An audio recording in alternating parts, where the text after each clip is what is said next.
no segundo encontro, ou melhor, na segunda reflexão acerca da regra burada, a segunda introdução. São, portanto, 800 anos de graça para nós franciscanos. E nessa segunda reflexão, vamos nos dedicar à dramaticidade do nascimento da regra burada em algumas fontes franciscanas biográficas e antigas. Entre as fontes biográficas e antigas da ordem que se ocupam explicitamente com o nascimento da regra burada estão a Compilação de Assis, capítulo 17, e o Espelho da Perfeição, capítulo 1. As duas são iguais em tudo, principalmente na dramaticidade. Começam dizendo que Francisco havia se retirado a um monte com Frei Leão e Frei Bonísio de Bolonha, um jurista, para reescrever a regra que se havia perdido.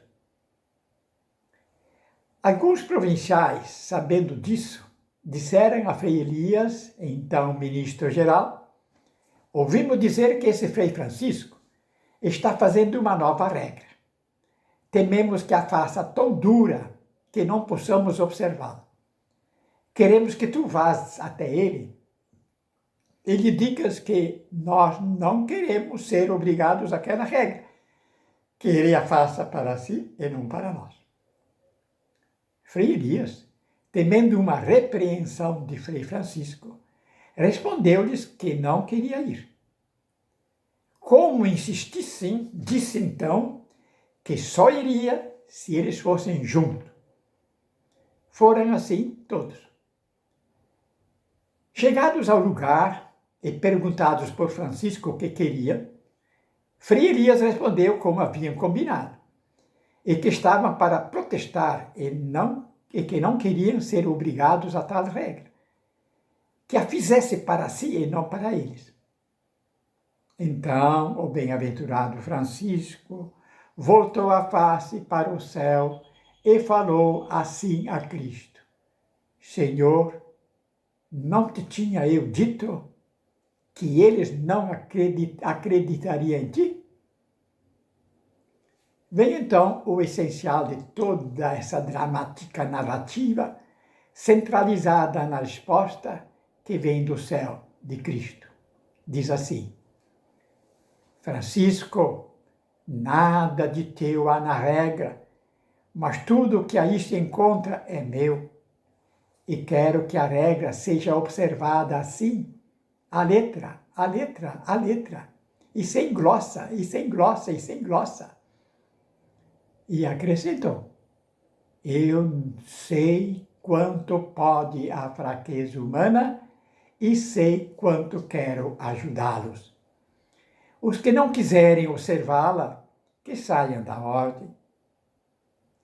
Voltou-se então o bem-aventurado Francisco para aqueles frades e disse-lhes: ouvistes?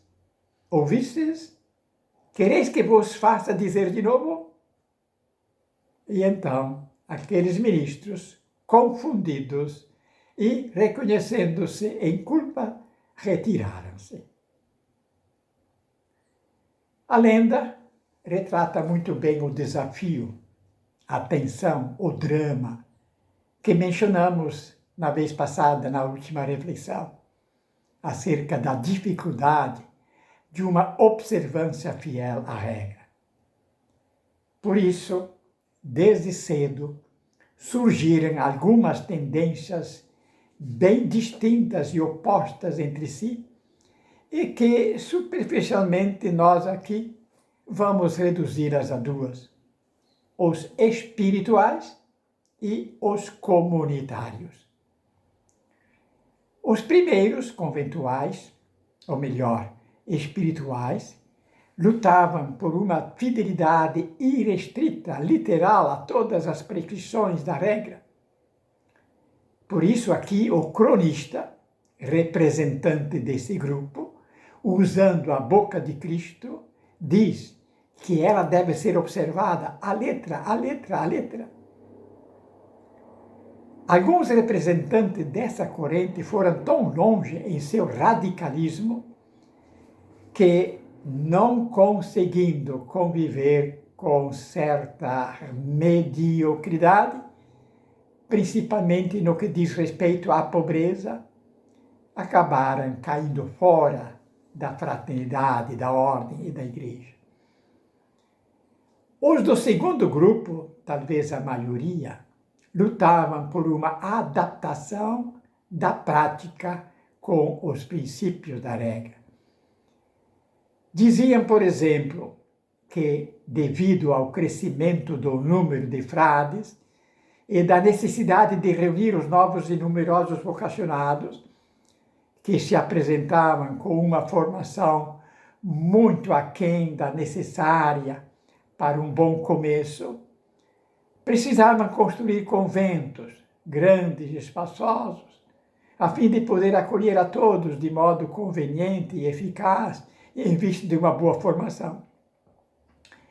Não era possível contentar-se com os simples, modestos e pequenos lugares do começo da ordem, quando o número era bem menor e de boa formação.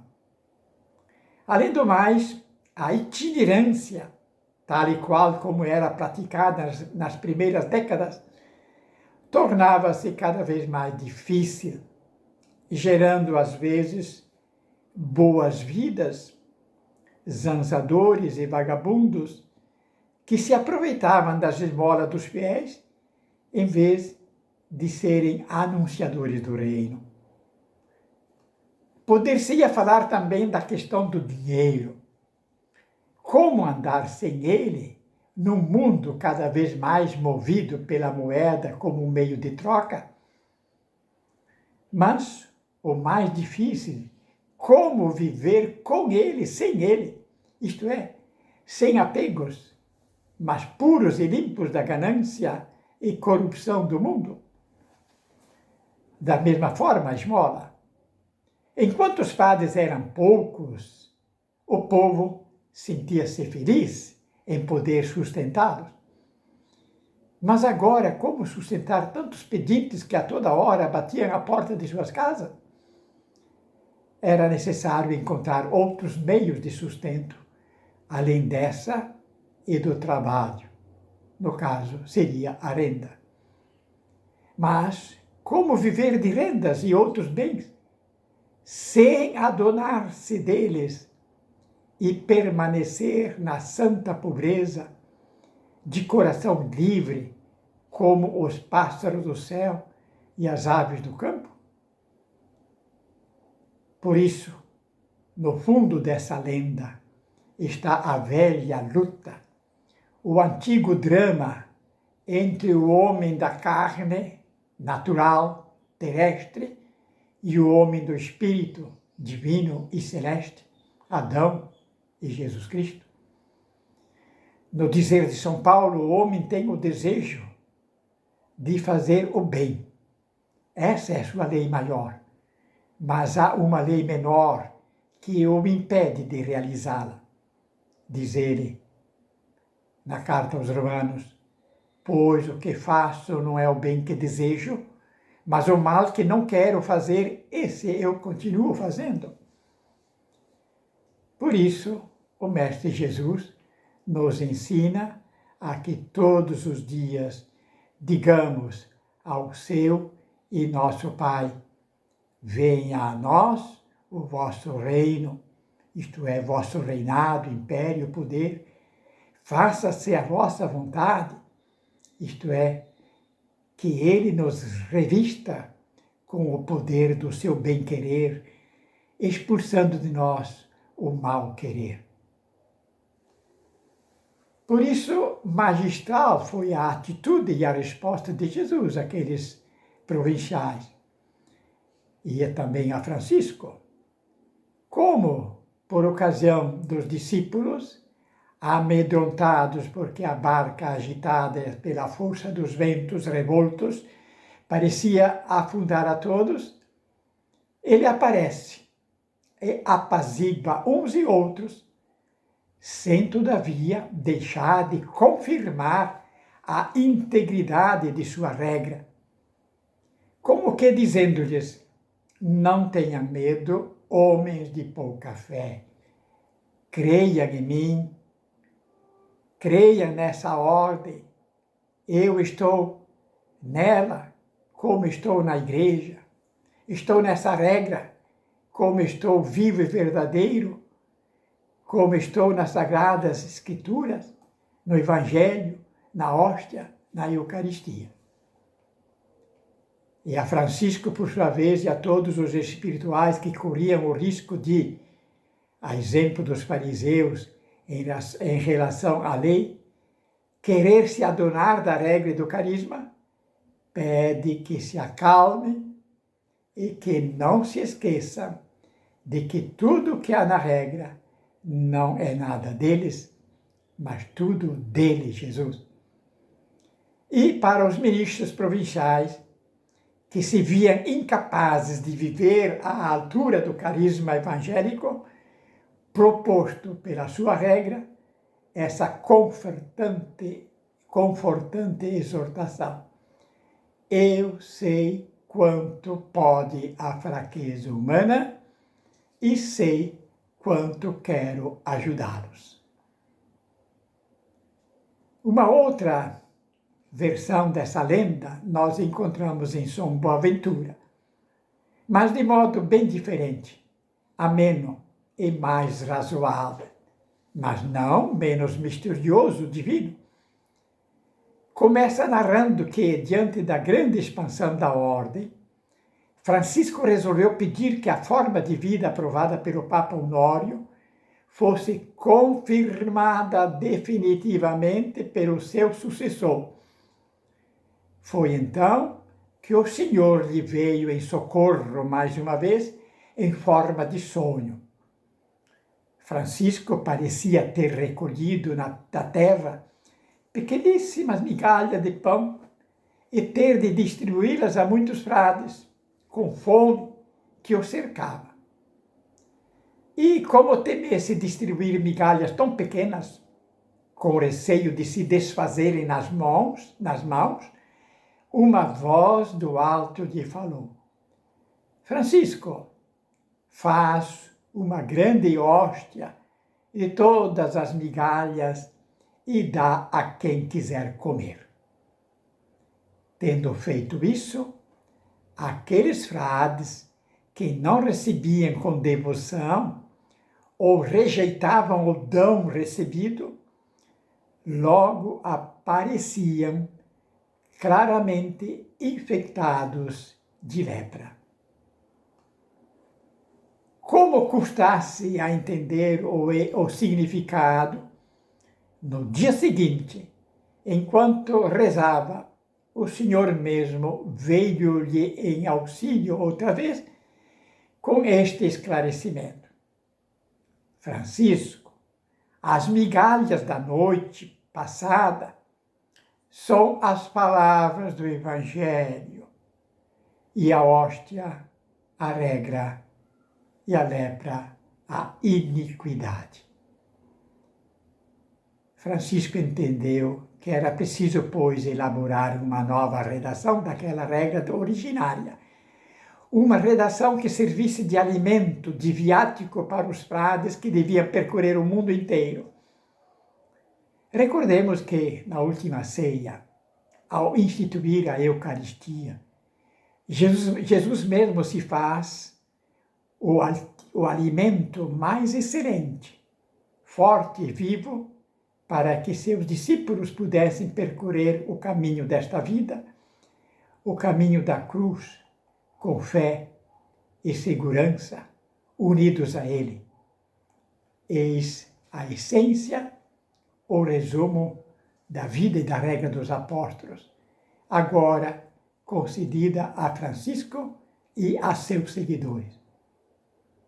Assim, diz a lenda, qual novo Moisés, guiado pelo Espírito Santo, Francisco subiu ao monte com 2 companheiros e, jejuando, satisfazendo-se somente com pão e água, mandou escrever a nova regra, de acordo com o que, na oração do céu, o Espírito lhe sugeria. E, levada ao senhor Papa Honório, esse a confirmou com o selo da autoridade apostólica. São Boaventura vem então com este impressionante depoimento, diz ele, para que constasse com mais certeza, pelo testemunho de Deus, passados relativamente poucos dias, no corpo do seráfico Pai foram impressos os estigmas do Senhor Jesus pelo dedo do Deus vivo. E conclui, esse milagre serviu de bula do Sumo Pontífice Jesus Cristo para a confirmação completa da regra e recomendação do autor. Ou seja, o milagre da estigmação de Francisco é como um selo, um caminho de Deus, um testemunho oficial de Deus de que essa regra é vida, isto é, o Cristo eucarístico, o Cristo viático, o Cristo dos apóstolos, o Cristo pobre crucificado, se incorporou de tal forma em Francisco que mereceu carregar também ele, como seu mestre, os grandes sinais do fogo do amor de Deus, da paixão do Pai, os sagrados estigmas. Francisco passa a ser, então, a regra viva dos frades, assim como Cristo era a regra, o caminho, a verdade e a vida dos apóstolos e seus seguidores. Assim, se nas demais ordens há sempre uma grande distância entre a regra e seus fundadores, com São Francisco verifica-se uma profunda identificação. Quem vê Francisco, vê a regra viva, e quem vê, admira, estuda e contempla a regra, encontra nela a pessoa viva de Francisco, o Evangelho, a regra e vida da ordem dos apóstolos, o Cristo crucificado. Por isso, também, não se pode jamais fazer comentários, definições, dogmatizações, interpretações, adaptações, enfim, grossas, dizendo assim deve ser entendida. Mas, ao contrário, ao exemplo das pessoas tocadas pelo amor, buscá-la e ouvi-la de modo simples e puro, direto e pessoal, como de modo simples, puro, direto e pessoal, foi recebida e escrita por Francisco. Tudo isso porque ela não é letra morta, mas o livro da vida. Meu irmão, minha irmã, paz e bem, que o Senhor te abençoe e te proteja, mostre a sua face e se compadeça de ti, e volva para ti o seu olhar. Que o Senhor te abençoe, o Pai, o Filho e o Espírito Santo. Amém.